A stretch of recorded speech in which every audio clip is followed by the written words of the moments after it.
Hello and welcome everyone to this episode of the Afghanistan podcast. Joining us today, we have two very special guests.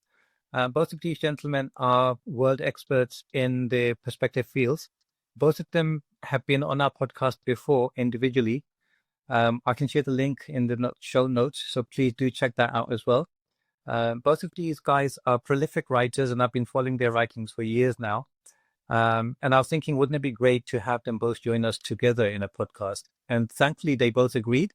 And I'm so happy to say that today joining us, we have Professor John Esposito from Georgetown University and Professor Mark Juergensmeyer from UCSB. Hello and welcome, guys. Thank you for joining us. Good to be here. Yeah, great to see you again. Thank you, Mark. It's a pleasure. It's lovely to see you both together. I'm so excited. I was just wondering, when is the last time you were both together in a show like this or anywhere online? Oh, John, I can't remember. I've been involved, we've joined with you in all kinds of things and committees and projects and so forth, but I don't remember what the last time was. Do you? Yeah, I don't either. I think we've both been in the field long enough that proximate, distant memories are not all that proximate would be the best way. Right. Whenever I run into it, I was like, oh, there's John again. Well, I'm so glad that my small contribution to academia world to get you guys together. So to start off, I wanted to speak with you both today to discuss generally the situation that's going on in the Middle East. Specifically on this show, I've talked with many experts about day-to-day events, about different treaties, about different kinetic warfare situation. But with having you guys here, I just wanted to benefit from your knowledge. And maybe before we get into specifics, I wanted to talk about a bit more about the context of things. So maybe some metaphysical kind of putting things into their place. And to start with, I was wondering, talking about the Muslim Ummah. So in Islam, there's something that we talk about, which is the Muslim Ummah. As a Muslim myself, it's something that I feel every time I go to a mosque or when I went to Hajj, or if I go to any Muslim country, or if I see another human being who happens to be a Muslim, whether they're Chinese, Russian, American, European, African, anything. As soon as I see another Muslim, I just have an immediate connection that maybe, I don't know, I'm biased, but I think maybe doesn't exist outside. A lot of Muslim converts talk about this, that it inspired them. So that's one fact that maybe exists for Muslims, this Muslim brotherhood globally.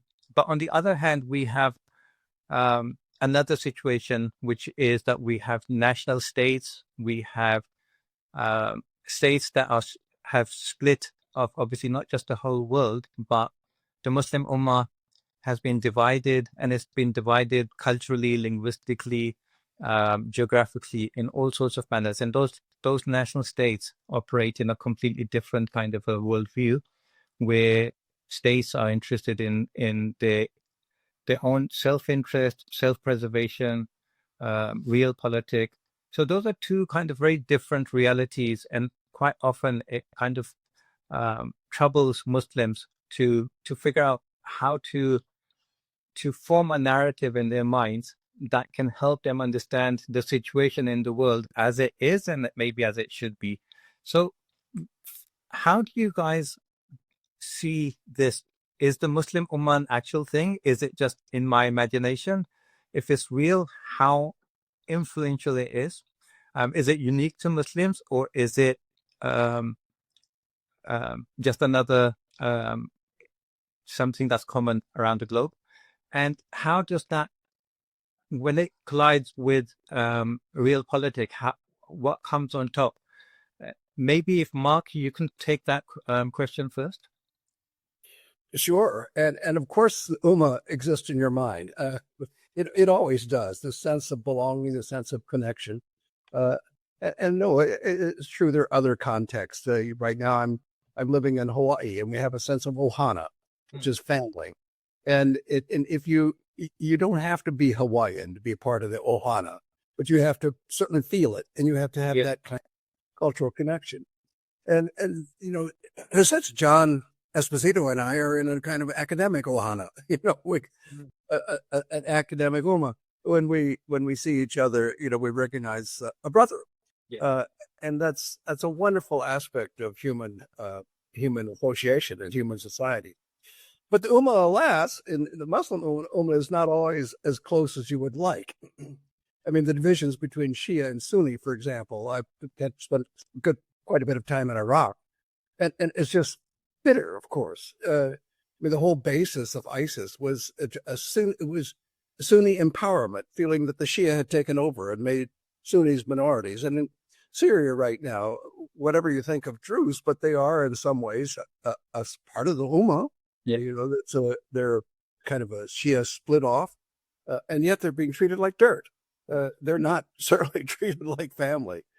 So, yeah, I mean, it's like, I guess it's like every family. Every family is, as some said, a dysfunctional family. There is that sense of unity, but then there are these deep divisions and hatred, and sometimes the most vicious kinds of interaction is among people who are supposedly your kin. Yes, and should associate each other. I mean, the way in which the Shia are treated like dirt, like agents of the devil from the ISIS perspective and from a kind of extreme Sunni perspective, it's just a horrible thing to see. They should be Muslim brothers, and yet. I think you're all right, Mark. That was where I was actually leading to as well. That on one hand we have this strong bond of brotherhood, but on the other hand, that's where the differences explode so much more violently than maybe if there's differences between two different religions or two different sides. So, John, what do you want to take that question as well? Yeah, I'll start a little differently and then move to in many ways, confirming what Mark has just said. You know, I came to the study of Islam very much as an outsider and Muslim world. I didn't know, being raised in Brooklyn, New York, having spent my early years in a monastery, and in the America that I was raised in, which was many years ago, mosques were almost invisible. There were so few, and Muslims were identified, to the extent that they existed, by their national origin, not necessarily as Muslim, as Egyptian or Lebanese. I found that over the years, as a result of not just my study, but spending a lot of time traveling many, many times across the Muslim world, I could sense myself an ethos that I felt I was in when I was in Muslim countries or in Muslim communities and families. But at the same time, one also saw the divisions that existed both religiously and politically. And here I would compare the same phenomenon to Christianity or Christendom. When you really look at both of these religious traditions, both in the past as well as in the present, you have a kind of unity that you would like to see in terms of the similar faith, but on the other hand, the extent to which the political as well as differences in religious theologies or ideologies come into play.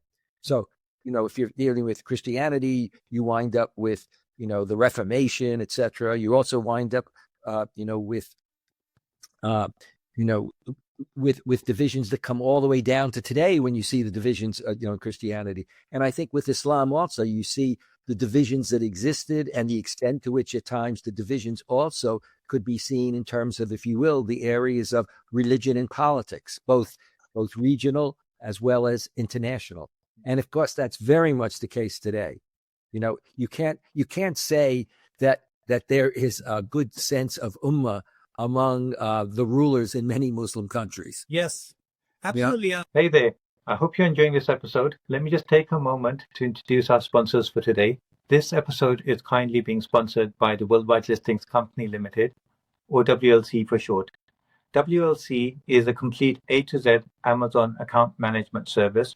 So if you're looking to start an e-commerce business, or you already have a business that you want to take to the next level, then get in touch and WLC will be able to help.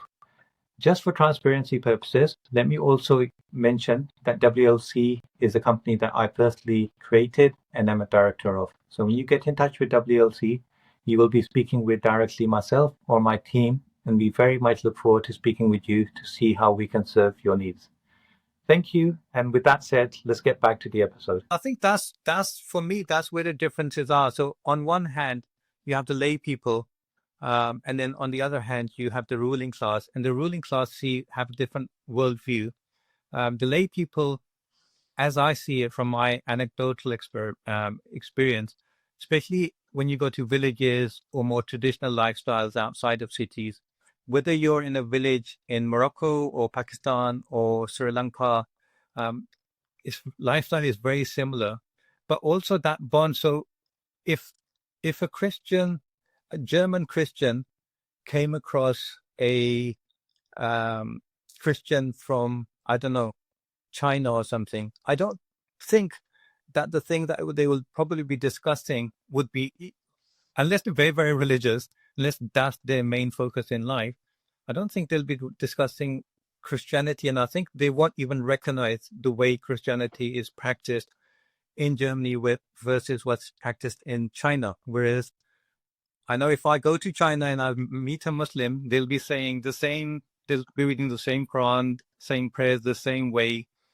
So there is that kind of bond, I think, that unites people. But I think at the same time, because there is the... Wait a second, let me interrupt. Please. I am a German Christian. I have gone to China. I have gone to churches in China and Singapore, Hong Kong, and India. And I've met fellow Christians. I feel the same way that you feel when you go to a different part of the country, part of the world, and you meet Muslim brothers. Thank you for correcting me, Mark. So then explain to me what... Go to a church in India, for example, and the service is entirely in Hindi. My Hindi is pretty lousy and I don't follow it all, but boy, do I recognize it. I mean, I feel at home, regardless of what language, regardless of what ethnicity. I think this is a universal trait of humankind, to have these kinds of associations, and different things do it, but religion is one of those markers that gives us a sense of kinship, a connection, even though we may be distant in so many other different ways. It's a wonderful thing, and I think the Ummah is a wonderful thing. I think it's a wonderful, wonderful concept, and it may be stronger within the Muslim world, but I'm not quite sure of that, just from my own experience. Yeah, and thank you for correcting me, because obviously I can only see things from my own prism, and it's going to give me a unique kind of... So thank you for that. But then my question is, like, why do we have organizations, national level, like OIC, which might be useless in practice, but then you have like an organization of Islamic countries, where even if it's nominally, leaders from different Muslim countries get together simply because they're Muslims. Why do we not have something like that for Hindus or Christians or whatever other religion there might be? Mark, do you want to take that first?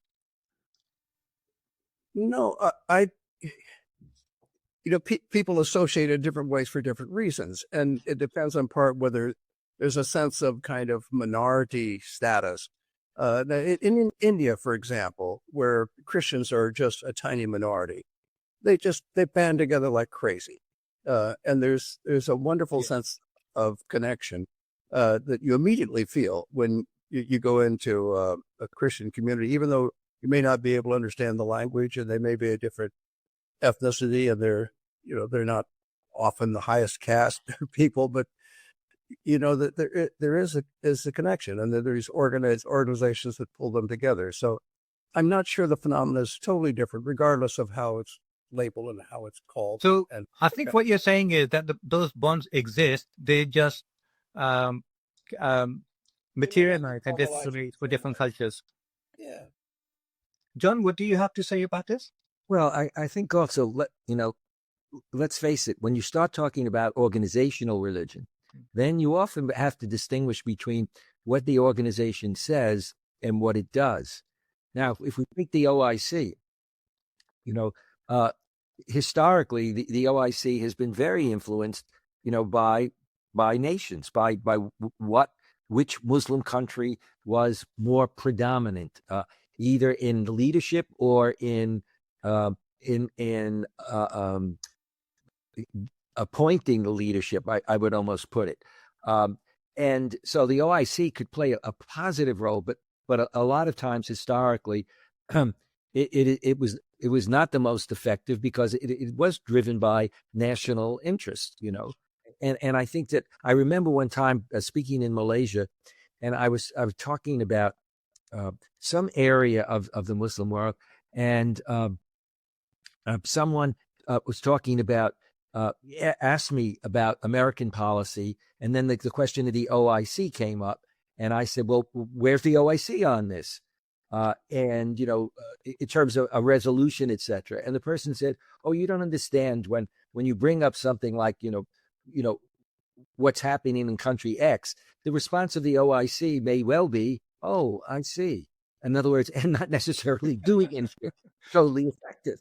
On the other hand, at one point, we at Georgetown in my center, we did a conference and developed a book on Islamophobia with support from the OIC. So I think when you get into the institutional, because the same thing happens in Christianity. If you look at Christendom, Catholicism, for example, depending on who the Pope is, and in what period of history, you can have very different theological approach, a very different approach to, if you will, the other, etc. And I think that that's also true. The diversity in Hinduism is unfathomable, very often. So it's very, very often institutions can exist, but the diversity is there. When we say the West, the diversity of countries there. So it's a thing in which it's okay to have a pride. I mean, many Muslims will have a pride in being Muslims, but many Muslims will tell you that they strongly disagree theologically with certain, forms. But it's not only Sunni Shia, but even among Sunni, etc. But also they'll disagree very much with countries that present themselves Islamically, such as Saudi Arabia. Yeah.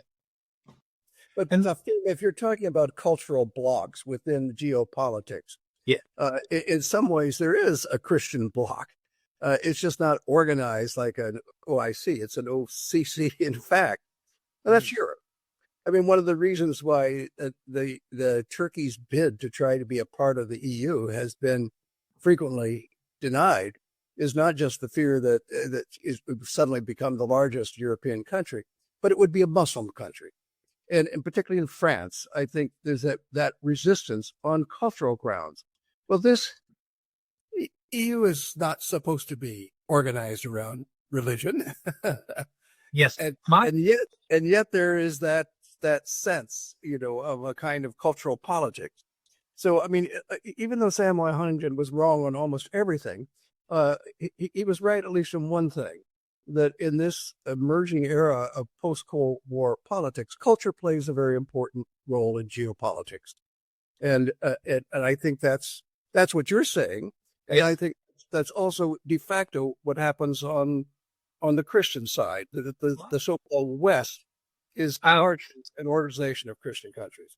Mark is spot on when it comes to the EU and Turkey. I can remember a number of years ago being in Istanbul at a meeting in which you had senior EU representatives, and everything was, it was a reception at night, and everything was smooth. The meeting had gone well, but I was standing there with a fellow who held a good position in the EU, having drinks, and at a certain point, he in effect said, "This is all very nice, but it'll be a long time before Turkey is admitted." And the reason at that time was not the nature of Turkish politics. It was that it was Muslim.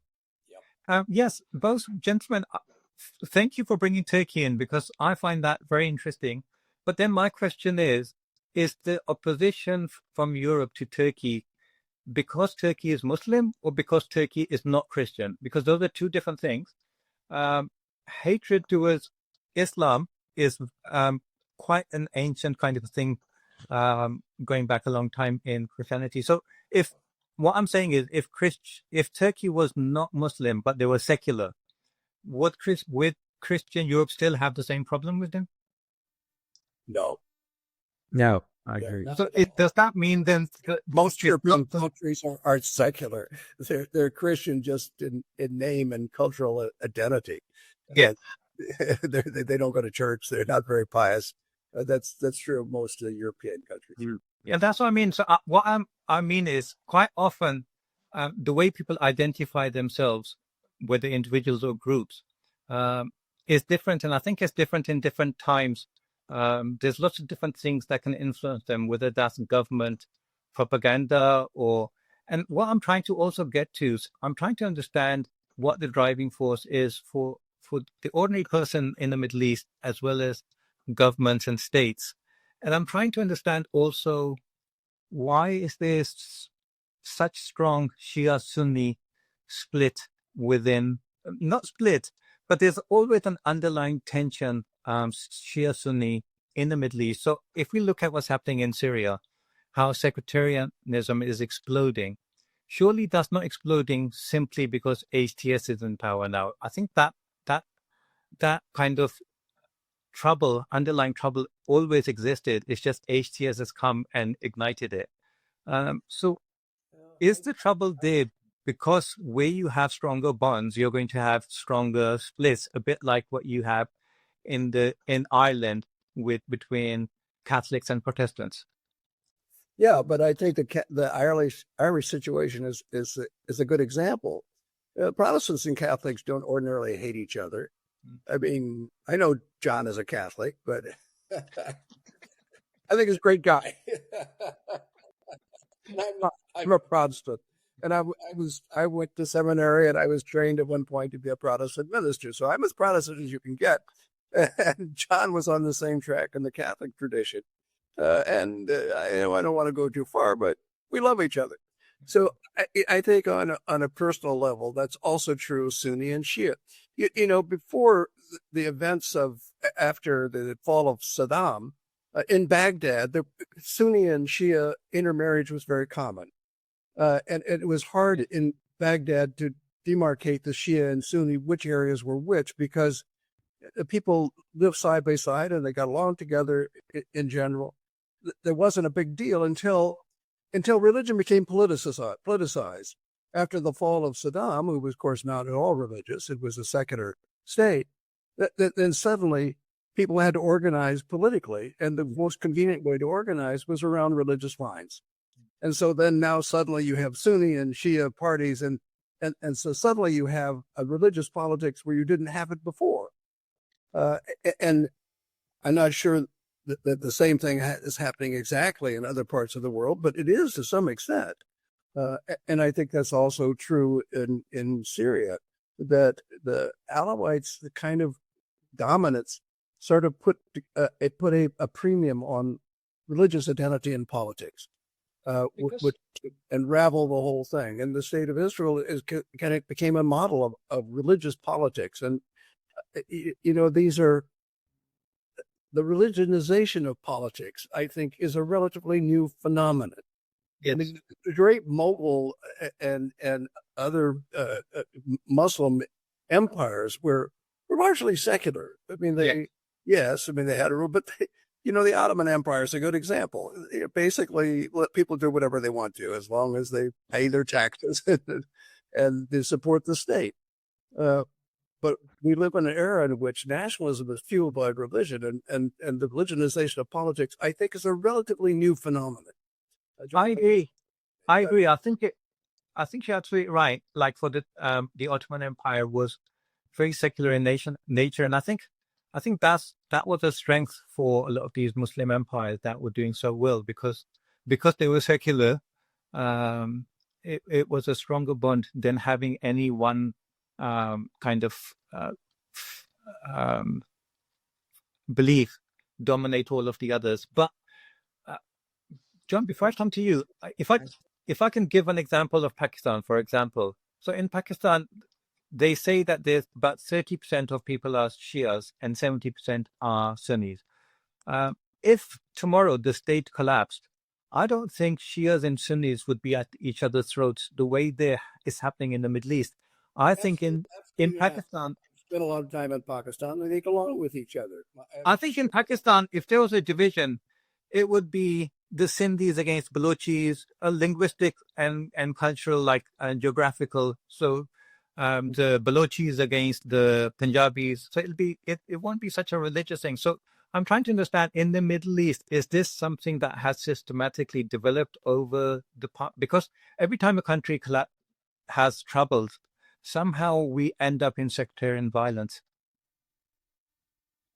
Well, I think, first of all, when it comes to Pakistan, differs from some Middle Eastern countries in the sense that certainly in the last 4 or 5 decades, but reinforced by a sense of early history, you have the difference between Sunni and Shia. That is, in terms of the development of the succession of the Prophet, and then how that expressed itself in terms of issues of legitimacy of government or illegitimacy of government. In Pakistan, religion then became, you had that division, and religion became a force that government leaders would use, but also religious leaders would use. In terms of, for example, Muslim-Christian relations. And I think that is part of the very, fabric. I think that when you get to some countries in the Middle East, then you have to look at the specific countries in order to say whether or not they have, whether or not there's a significant difference between religious groups, or, between Sunni and Shia, or even between Muslim and Christian. Countries may be contiguous, but that doesn't mean that they are similar within that country. And just think of the diversity that one can find. Do you know what? I think it's right. What as you were talking, as you were both talking, I was also thinking about Libya. So in Libya, the state has collapsed, but I don't think the infighting that's going on has much to do with Shia Sunni. It's different tribes and different geographical areas that are fighting each other, if I'm not wrong. So that kind of negates what I'm saying about because depends on the country. What I'm trying to say is, I don't think that this just really explained it. Depends on a specific country and what is it, not only the groups there, the particular kind of group, the particular even interpretation of Islam and or Christianity and or Hinduism, depending on what country you're dealing with, and the political situation. Yeah, and as John is absolutely right, and again, coming back to Ireland as an example, there have always been some differences between Christians and Protestants. I remember as a little boy growing up in Southern Illinois, the Midwest, my father didn't want me to hang around with the Catholic kids because he was afraid that I would get a Catholic girlfriend and get married, and that he couldn't imagine anything worse. Yeah. Of course, I ended up marrying a Chinese Buddhist, which was just inconceivable to have much worse. At the time, there was that sense that German Protestants didn't hang around with those Italian Catholics. No offense, John. No, when I was a child, when I decided to become a Boy Scout, the issue became, even though the Scoutmaster was Catholic, the issue was that we met in the basement of a Methodist church and in a Methodist neighborhood, as it were, and so many of the kids we'd be interacting with would be Methodists. So that difference of religion made a difference, and even at the level of high school, you might go to a public school, but it was very clear in many areas that, for example, that you wouldn't have that a Catholic who would ask a Jewish girl out, the Jewish girl's family would not want, or her to date a Christian. They wanted to be just somebody who's Jewish, and the same thing was true for many Catholics. That it was, the Catholic family meant that everything should be Catholic in terms of the marriages, and it could even be ethnically driven. So at my father's level, it was expected that you would marry not only a Catholic, but an Italian Catholic. Right. Yeah. So these differences exist, but we're not killing each other. Yeah. And we don't start killing each other until these differences become politicized. And that's the point I was making. This is true of Ireland. This is true of Iraq. It's true to some extent in Syria. So if these differences become a possibility for politicization, but the fact that they're being politicized now, I think, is very interesting, because there's something going on in the cultural politics of the postmodern geopolitical world that's really extremely interesting. I think you're so right, Mark. And that's kind of, in some ways, in a twisted way, that's kind of what I'm trying to understand and maybe help viewers understand what if we can separate religion, culture, state identity, linguistic identity. So if I just take both of your experiences of how when you were children, the religious identity was so much stronger and things are so much different now. Is that because there's something called like the secularization theory that as nations develop, as they progress, religion weakens.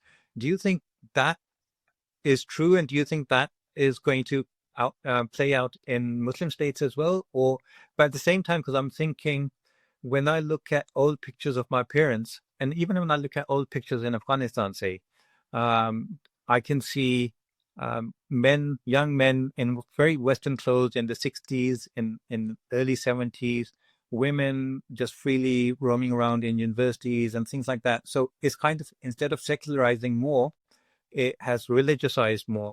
So is there a way to predict, do you think, if you just look at the Middle East, do you think that if we fast forward a few decades, are things going to be more religious or less religious, or will it just completely depend on how the political dynamics play out? Well, it's fascinating because there have been significant changes. When I was in graduate school, the sense was, in fact, it was expressed in a book called The Passing of Traditional Society, looking at the Middle East, in which the author said the choice for Muslims would be Mecca or mechanization. Okay, but then a number of years later, you had, as it were, what was called the Islamic revival, and suddenly religion reemerged in the society and with a strong political face in many parts of the world. Now we have a swing in many parts of the world to the secularization side. As Mark was saying, if you look at churches, I mean, whether it's in the UK or it's in Europe or in America, the number of, for example, Catholic churches that have shut down in dioceses.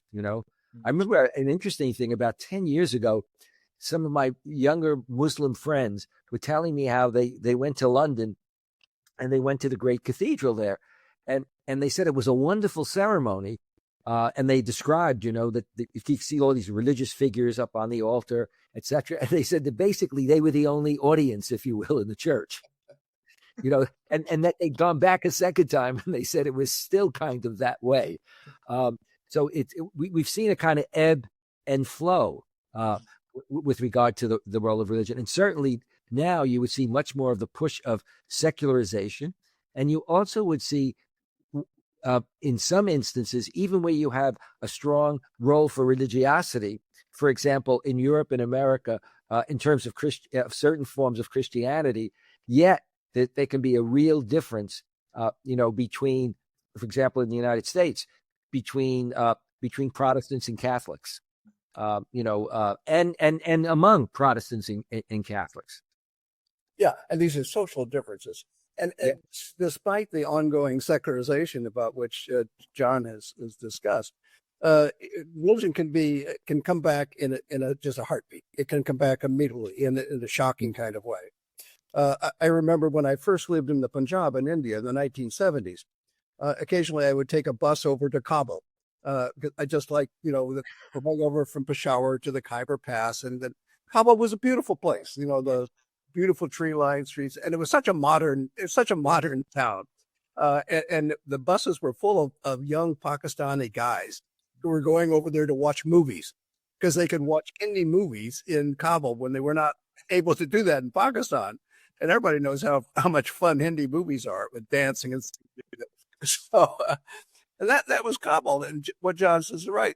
People women wearing short skirts and going to school, and it was just on its way to being a modern country. And it would look exactly like, Tajikistan now, just due north of Afghanistan, is opening up for tourism, and it's becoming, see pictures of Tajikistan. I know I've been to Uzbekistan. These are modern societies. They have just moved on from the Soviet world into the modern world. And Afghanistan certainly would have done that if it wasn't for the Americans supporting the Mujahideen against the Soviets, which turned the tide, and then that turned into the Taliban. And so the United States could take some credit for creating this kind of theocracy in the midst of what would otherwise have been a direction towards secularization. It was just one of these political flukes, but here we are. And at least within the urban areas, people are suffering enormously. In rural areas, nothing much has changed. Fortunately for them, just one ruler is the same as the other. But in the urban areas, it's really a tragic change from a course that was on. So what we're saying is, I wouldn't want to predict anything. Don't give me that crystal ball, because just when you think you know what's happening, then suddenly something happens, and then religion becomes politicized in a way that we hadn't expected, and things change dramatically. Yes, they say that religion is one of the most strongest forces when you want to create a force for opposition. It gets people together, whether you're opposing your government or you're opposing. So it might not be the best solution for giving solutions for problems, but when it comes to opposing and identifying the ills of society or the ills of rulers, it becomes one of the strongest kind of uniting forces, and it's very powerful opposition force. Is that right? Yeah, I would agree. Max Weber said that the power of the state rests on its ability to take lives. That is, it has the moral legitimacy to take lives, which the state uses for punishment, for police, for army, because it has the moral sanction over life and death. The only other entity that has that really is religion. And so religion is always potentially revolutionary because it has the power to, I'm not saying that religion itself is a disembodied entity that can give power or anything, but to think into religious terms, it gives people the ability to try to transform a situation of powerlessness into power, where they have the moral authority to take life if necessary, to use force if necessary. So it always has that potential, which is something we have to reckon with. And we've seen that in action, of course, in many parts of the world, even today. Yes. Mark, tell me this then. If we look back in the 70s, most countries, Muslim countries, were very secular, or at least the leaders were very secular. We had Hafiz ul-Assad, we had Jamal Abdul Nasser, we had Zulfikar Ali Bhutto in Pakistan, we had Sukarno in Indonesia. All of these leaders were quite secular worldview. With colonial nationalism, when Nehru in India was saying that one of the worst things in the world was communalism, which is religious identity in India. So, given how quickly the things changed, especially in the Middle East, how much of a role do you think the Iranian Revolution played? Because I hear a lot of Sunnis saying that a lot of the cause behind the tensions, Shia-Sunni tensions in the Middle East, is the role that Iran has played. And living in Pakistan at the time, I remember suddenly there was a huge Shia-Sunni problem that lasted a few decades in Pakistan, because Pakistan became like a conflict zone between Iran-backed forces and Saudi-backed forces, and both of them were just kind of having it out in Pakistan. So how much of a role did these two countries, Saudi Arabia and Iran, play in what the situation is like in the Middle East now? I think it certainly played a role. Of course, the model of Iran is problematic in that it's Shia, and it doesn't automatically give a model for Sunni dominant countries. But certainly the role of Saudi Arabia and the Wahhabization of Islam and the promotion of Wahhabi mosque and a more rigid interpretation of Islam, I think has made a dramatic difference, not just in Pakistan, where you see, Saudi-supported mosques cropping up all over the place, but also Indonesia, Malaysia, where Malaysia used to be the most moderate and Indonesia used to be the most moderate of Muslim countries. Yeah. And now it's taken on, in part because of this Saudi influence, it's taken on a much more rigid stance, especially against the poor Ahmadis. The Ahmadiyya movement is just treated like dirt or worse. And at one time in Pakistan, as you know, there were Ahmadis serving in high positions in government. Yeah. But especially after Zia and with the increasing Saudi influence, they are, they're denied any kind of rights. It's just a horrible mistreatment.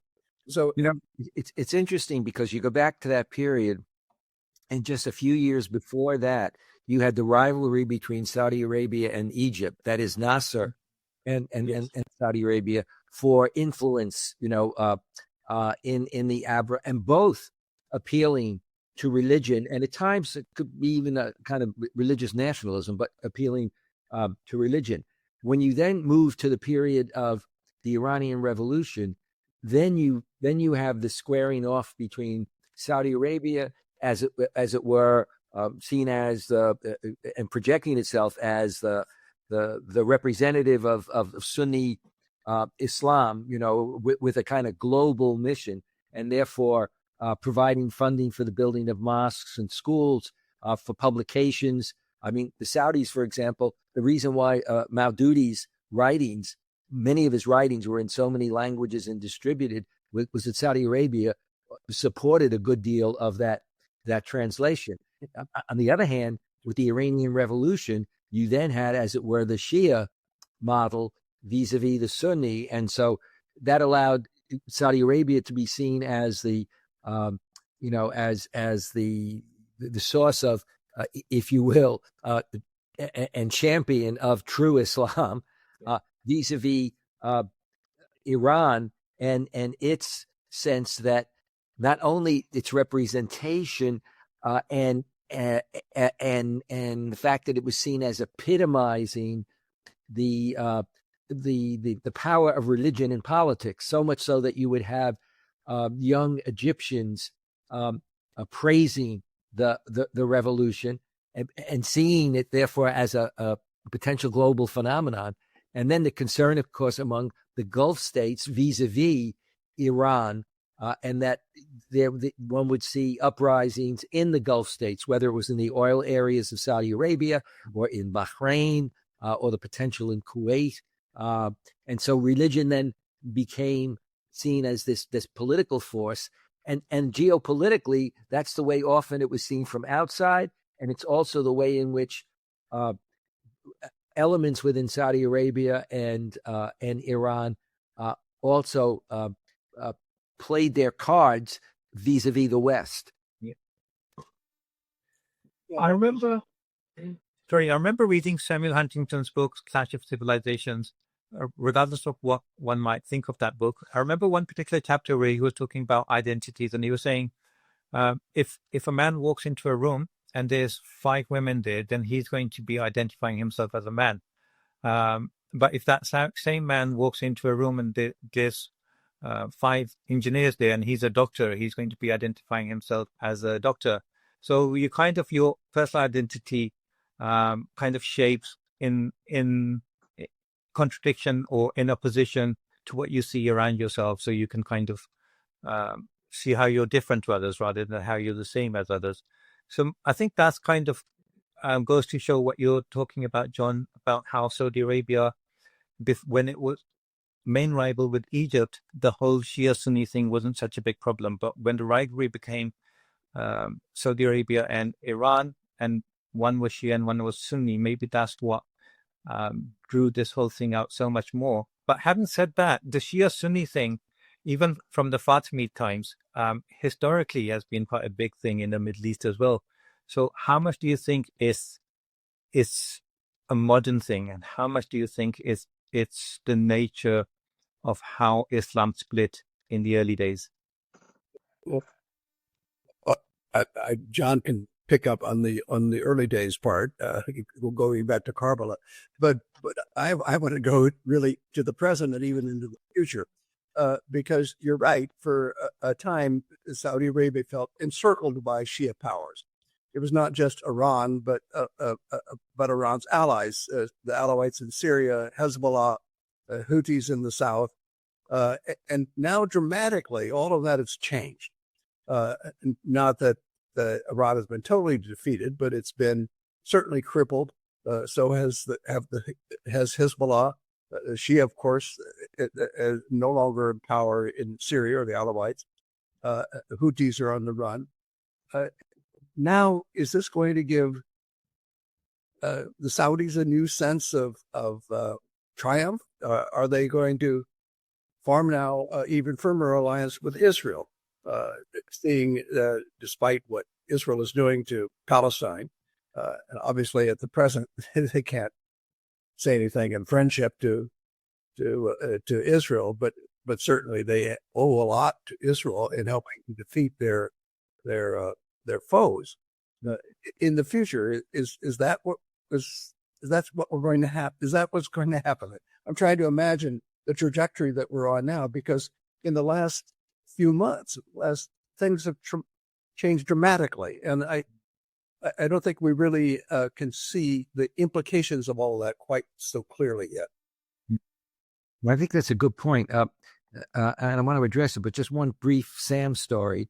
Sam and I went to Saudi Arabia together, and in terms of, you see, and you're talking about, and Huntington, and so we did our talk. He was supposed to talk about, his theme, and actually, as we were walking into the debate, one of the Saudis who knew me ran up to me and said, "You've got to do something. You've got to do something." I said, "What do you mean?"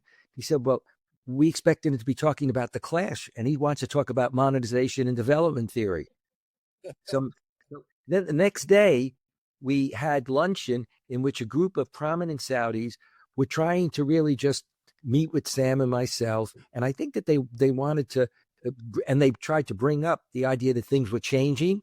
And so they brought up the fact that their daughters were going to university, and how the kind of educations that they were getting, like modernizing, etc.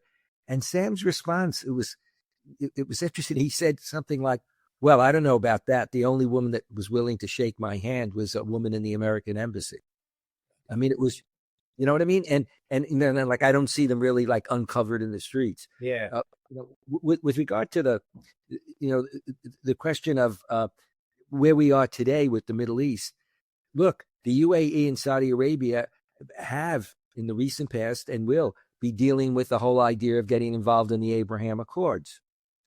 And the fact is, the leadership of the UAE and Saudi Arabia are primarily driven by politics, but when religion is convenient, then it also plays out there. So, for example, with the UAE, they brought together the Pope and the great Imam from Egypt, that is Pope Francis, and since then have run conferences, awards, and brought them together.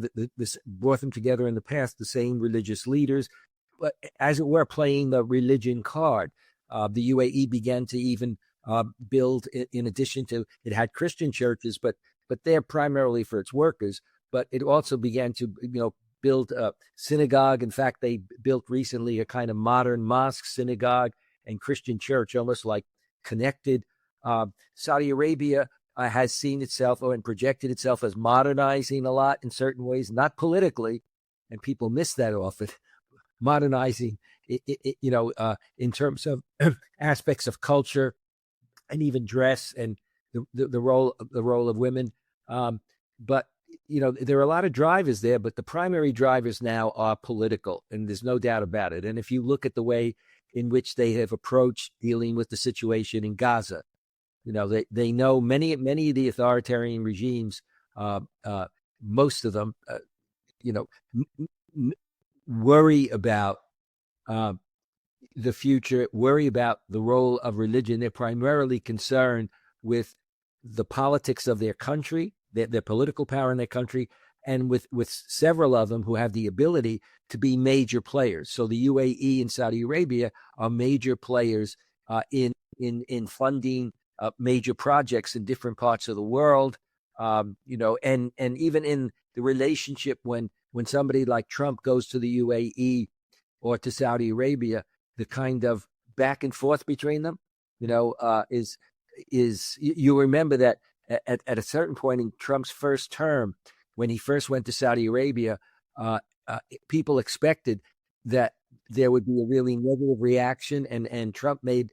Not only did he do the big contracts, but he made this statement, which he again repeated more recently, which is, from his point of view, U.S. policy is about relationships, but what a country does in its own country is its business. That has to do with human rights, etc. So, I think that's very much there as well as for the UAE, and that has played out very much with regard to the way they have handled the situation in Palestine, and more recently the move to bring Qatar in with regard to now calling for Hamas to step out of the picture politically, to et cetera, et cetera. It's very interesting. I want to talk to you also about the changing realities between USA and the Middle East in general, but with Iran in particular. Trump was the first U.S. president who's ever, I think, said, "God bless Iran," and I find that very interesting.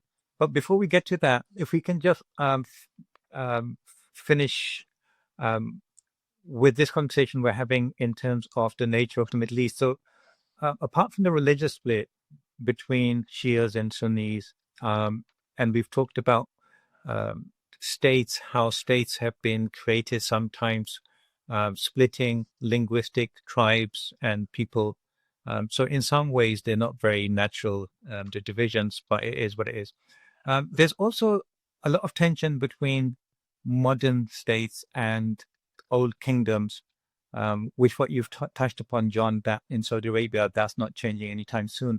And so from that point of view, there seems to be a lot of maybe tension between the Turkish model and Turkey backing up countries like Syria, friendship with Qatar and all of that, the Muslim Brotherhood, whereas Saudi Arabia has been building alliances with other kingdoms from UAE to Morocco and all of those other places. How do you see that change influencing? Is there any changes you foresee in the nature that states are run in the Middle East in maybe within the next decade, or do you think this is pretty permanent? The reason I ask is because I'm actually quite surprised that things haven't changed already because of what's happening in Gaza, and there's a lot of pressure in the streets for governments to change their ways. But at the same time, I think you might turn around and tell me that the main pressures on the street is not what's happening in Gaza, but it's more economic in terms of jobs and opportunities. John, do you want to take this first? Modern states versus kingdoms and traditional ruling methods. The way that's framed is a little difficult for me to address. I'll put it this way. I see what I see at this stage of the game is that Middle East authoritarian governments remain authoritarian. A, that B, their primary issues are ruling their population, but also for a number of them, extending their influence and becoming major players, so that Saudi Arabia is not simply going to be seen as in the past dependent on the U.S. Or so that the presence of major military bases like U.S. bases will be seen as simply Saudi Arabia needing that, but rather that Saudi Arabia and the UAE will be major partners and will want to be seen as partners, and therefore a number of the governments will deal with anybody and everybody in the sense of they will deal with whoever is ruling in the U.S. or in Europe in terms of their interests, and their interests have nothing to do with religion and culture. Yeah, I basically agree with John. It seems to me that we are moving into an era where, globally, where there is a kind of new Cold War between autocracies and democracies. And so the lines are drawn not so much between modernity and kingships, but between different forms of autocracies which recognize a common kinship among each other. It's the U.S. and China, despite other disagreements, as Trump is becoming more autocratic, admiring Putin, the other autocrats in the world.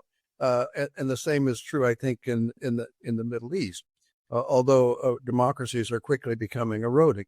I mean, in Turkey, for example, is Erdogan an autocrat, or do you still have a democracy in Turkey? In Egypt, is al-Sisi a dictator, or do you still have a democracy?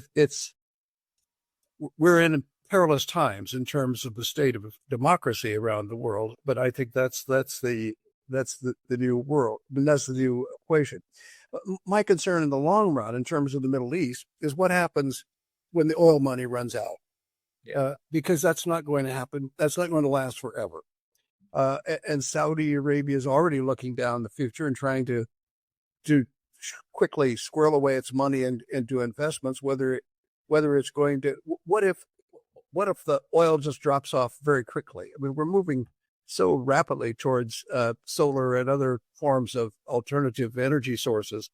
And what if the price of oil suddenly disappeared? What would happen to Saudi Arabia and the other emirate states? What would happen to, for that matter, Iran and even Russia, sole reliance on oil for their income? What's going to happen to those states? I don't know. I mean, it's an interesting question. I think it's going to lead to a great realignment, although it may happen gradually over a number of years. And it may be that the Saudis are able to stash their money away in a way that will protect them in the future, but I don't know.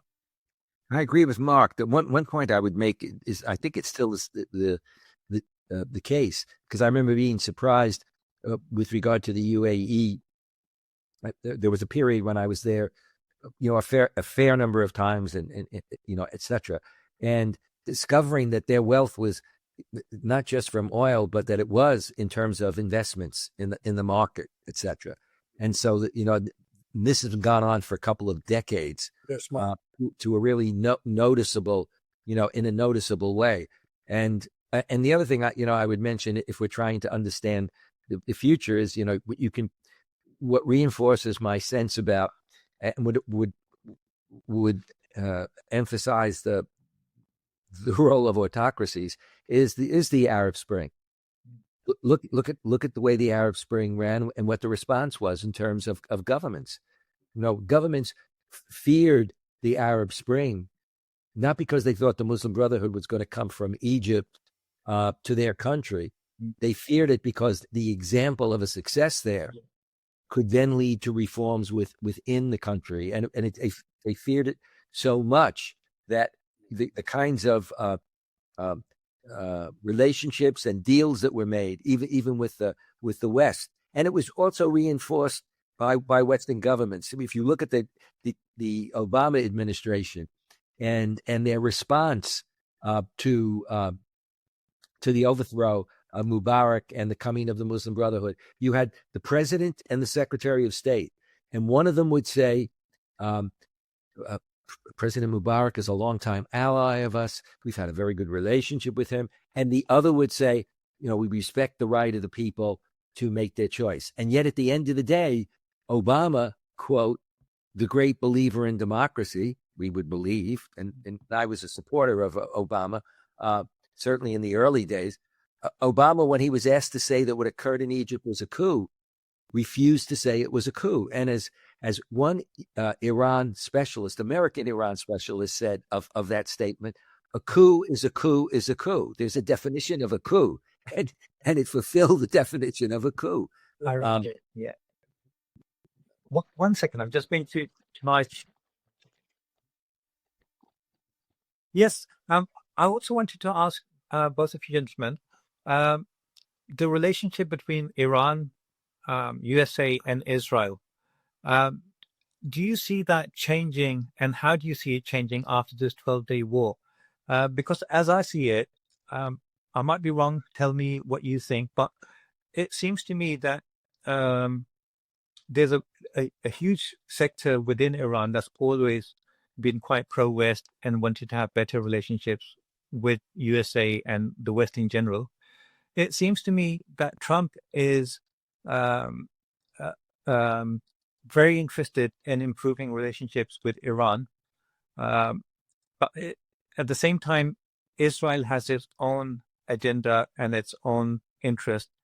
And the power that Israel has over USA is the thing that's stopping maybe US Trump to go further in that direction. But it just seemed like in that war, how he quickly said, that's it, we've destroyed all the uranium enrichment. Now we can go on and trade, and Iran can sell oil and all of those things. He was just dismissing everything, trying to say, let's just move on.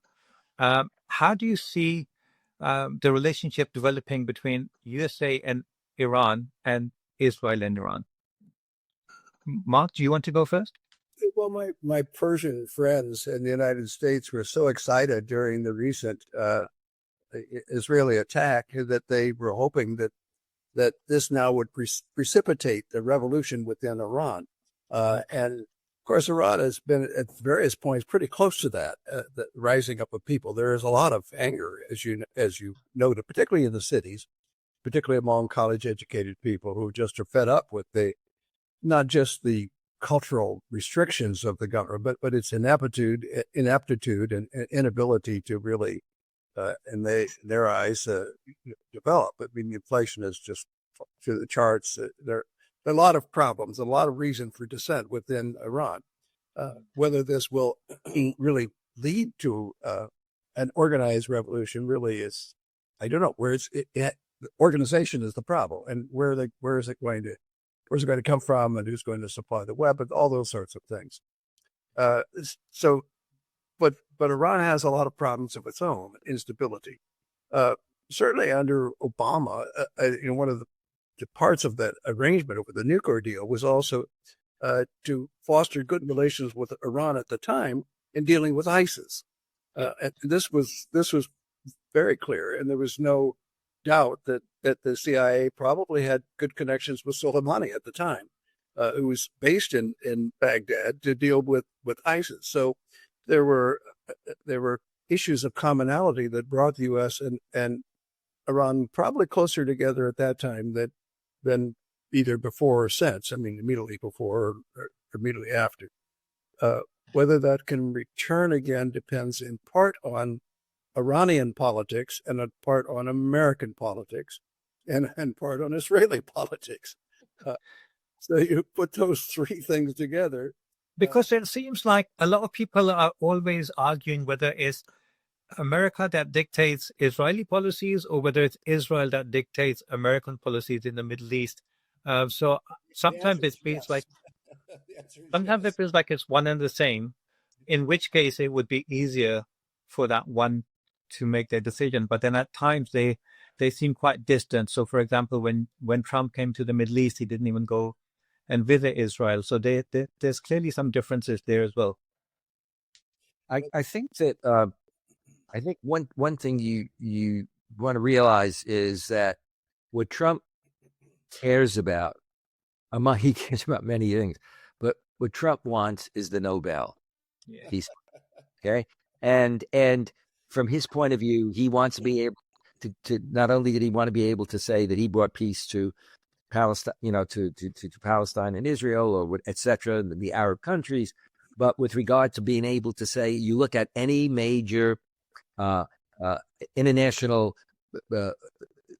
almost catastrophe, and so you look at the situation in Iran, and from his point of view, it's not primarily trade. It's to also be able to say, and here you had another geopolitical dangerous situation, and Trump could step in and make X happen. So that's number one. Number two, I think what is most the way he did in Ukraine. yeah. And he hasn't built a hotel there yet, but he's hoping. But I think that the real dangers, one of the major dangers I see for the future is, it's not just the Netanyahu government. It's the Netanyahu government influenced by this really far-right religious leaders who are in the cabinet, but also play a major role in the country. And given what has happened, in which we've now seen a genocide, and almost any reasonable person can say they may, as I would like to put it, it's almost like saying a genocide is a genocide is a genocide. If you take the definition of a genocide and then you apply it to the numbers of people that were killed and how they were killed, it's genocide. You may not want to use the word, but that's what it is. And what Israel has been able to do politically and get away with it, which is to bomb the entire immediate region. To go into Iran, to go into Lebanon, to go into wherever it wants to go into Syria, and to threaten to go any place. To have, quote, this notion that often has been used in terms of the vulnerability of Israel historically, certainly when I was growing up and throughout the years, tiny little Israel. Well, it's amazing what under Netanyahu's leadership, how a tiny could actually do all that it did and continue to enjoy a good deal of international support. So I see the future as extraordinarily fragile in terms of the role that Israel will play, but also in terms of where will some of the influential Arab countries, what will their foreign policy really be?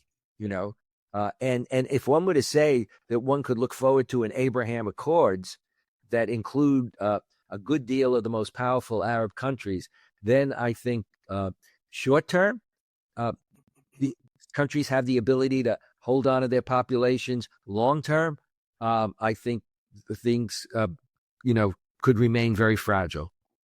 Yeah, and they've reduced the kind of threat of the Saudis will be the ones to resist by the way in which the Israelis have taken care of the Saudis' enemy, Iran.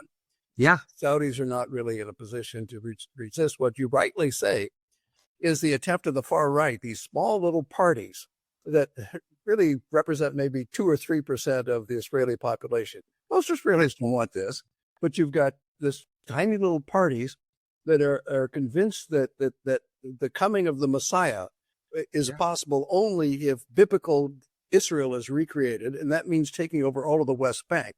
And don't forget what happened is Gaza is not only horrible for Gaza, but it's also a cover for what's going on in the West Bank.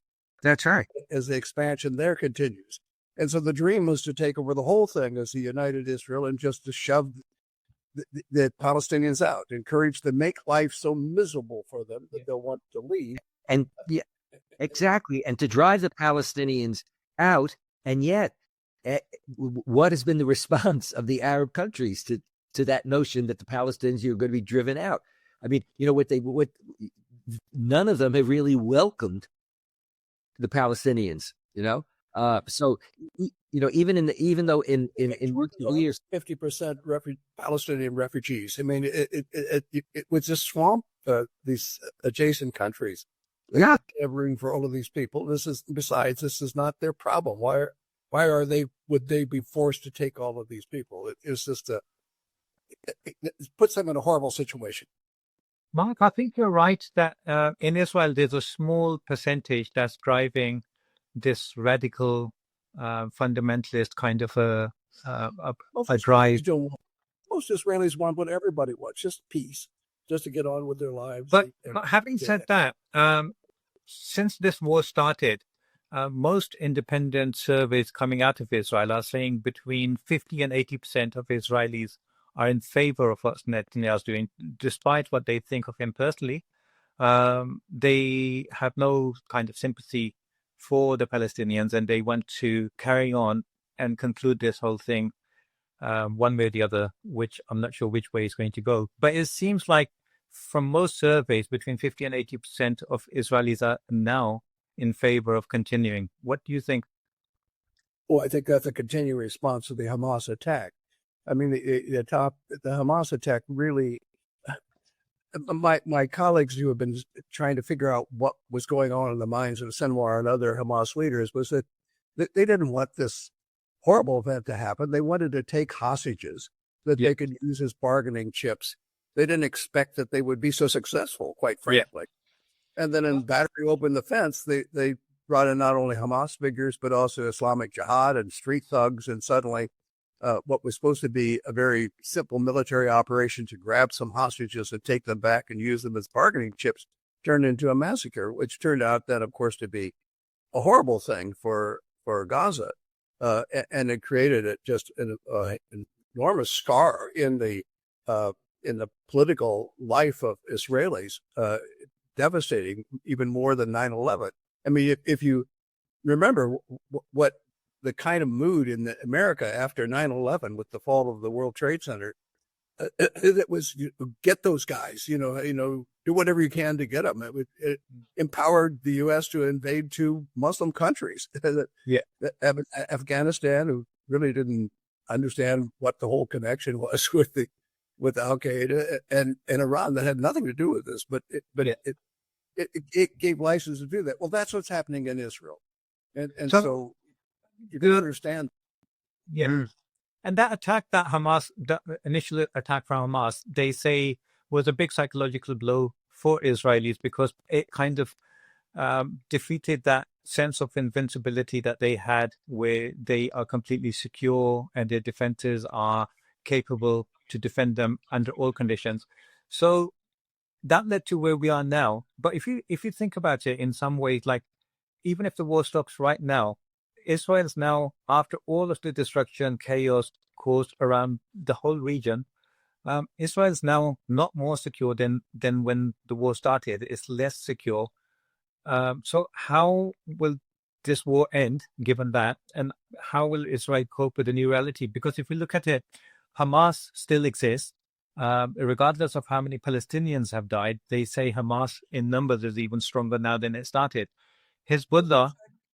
Before this whole attack on Gaza, there was the only poll that was taken was the West Bank, because they don't allow polls in Gaza, but Hamas had only 12% support, and probably that or even less than that in Gaza. My friends in Gaza have despise Hamas, and they, not only because of its kind of rigid Islamic code, but also the trouble it gets everybody into, and the ineptitude of them as a government.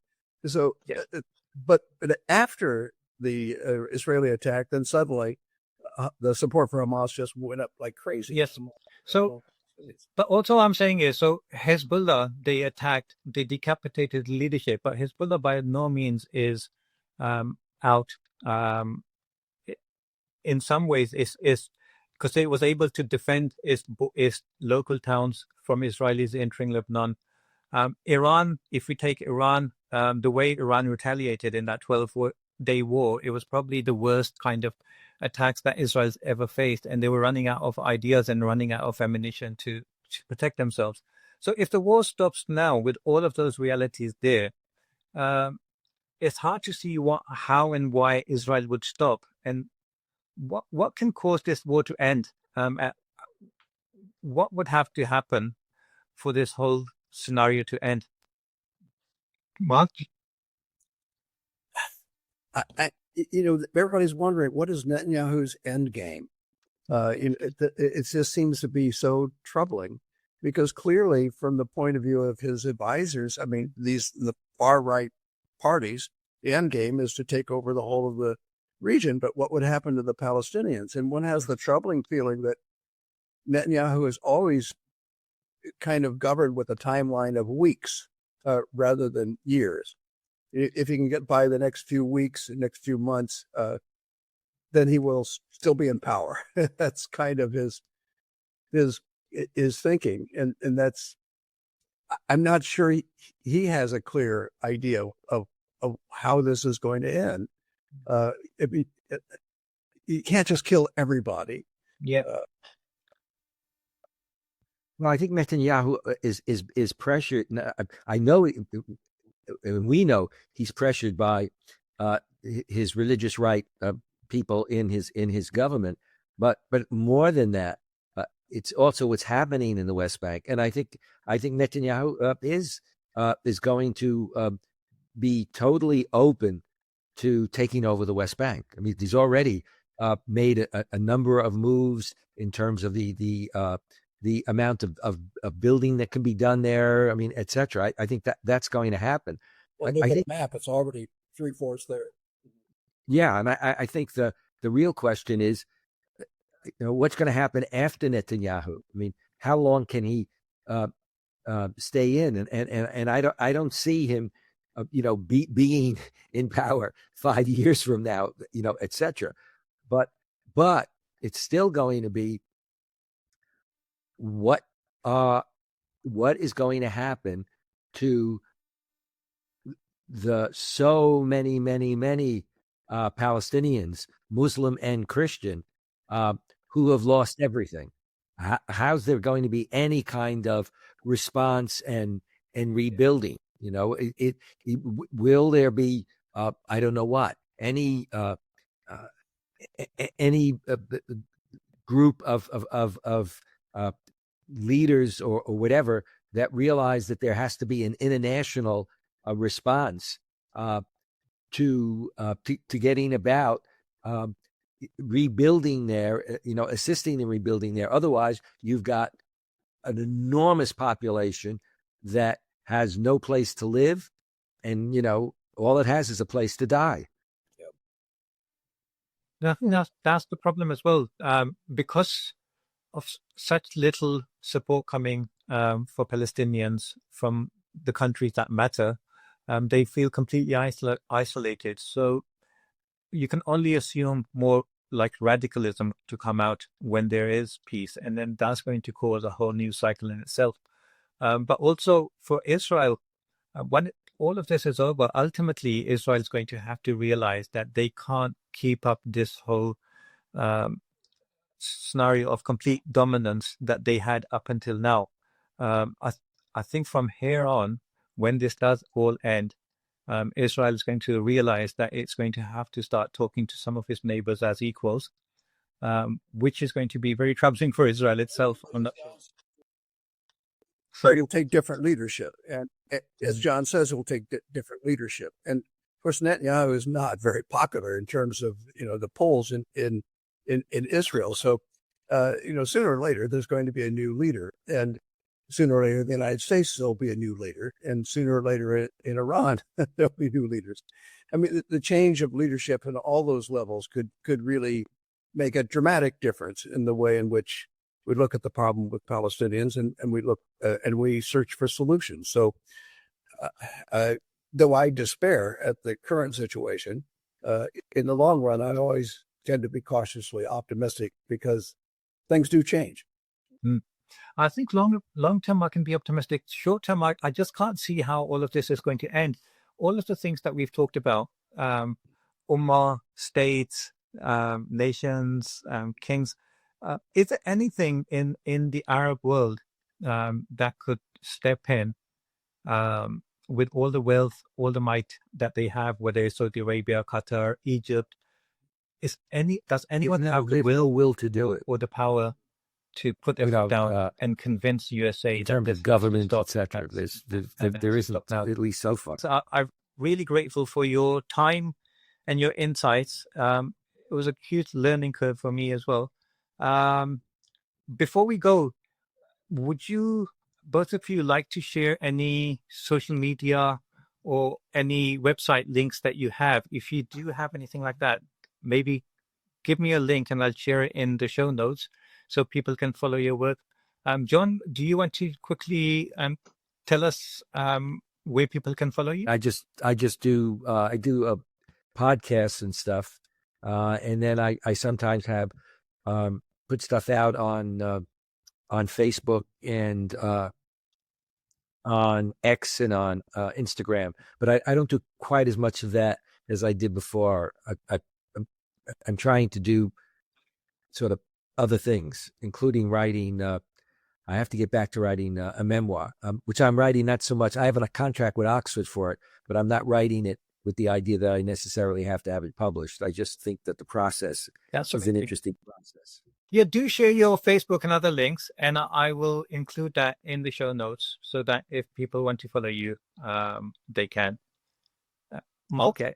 Mark, what about you? You have a website, yes?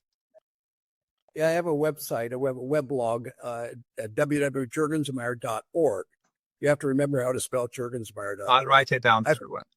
I've abandoned X for Blue Sky, so you can find me there. But Juergensmeyer.org is my usual.